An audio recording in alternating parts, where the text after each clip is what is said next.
at the core. The core of a skyscraper is a backbone that runs up the center. It provides structural support and strength. Child's design for the core of this super tower will use one of the strongest, most fire-resistant materials around: concrete. But this isn't just any concrete. This concrete needs to be so strong, it means going back to the lab to develop it. This is a concrete specimen that will be used for Tower 1 at the World Trade Center. If you could set this cylinder and put a platform on it, you can accommodate 1,000 Americans standing on this cylinder. Normal people, 175 pounds in weight. 1,000 people can be supported by this 4-inch diameter cylinder.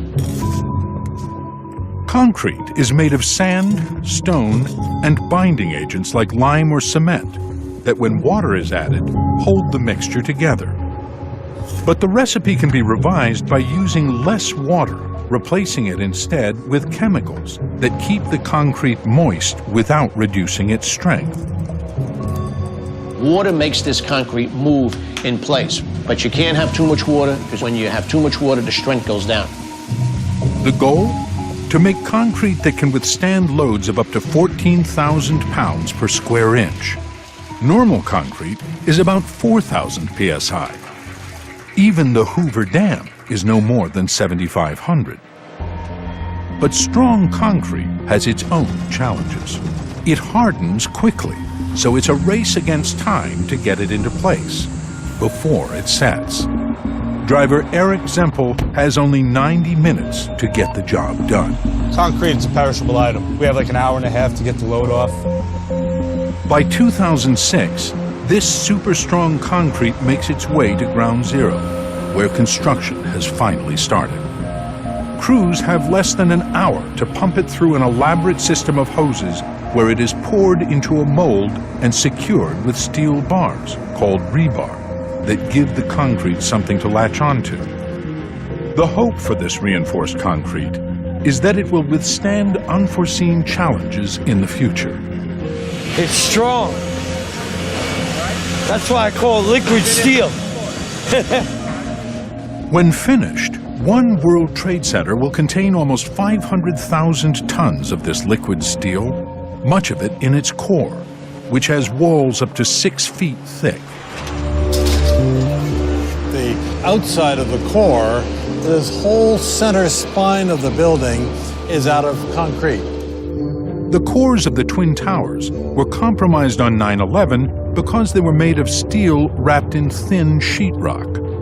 Where the planes hit, that sheetrock was not strong enough to take that punching shear. At the point of impact, the stairs were destroyed, leaving nearly 2,000 people trapped above, with no escape.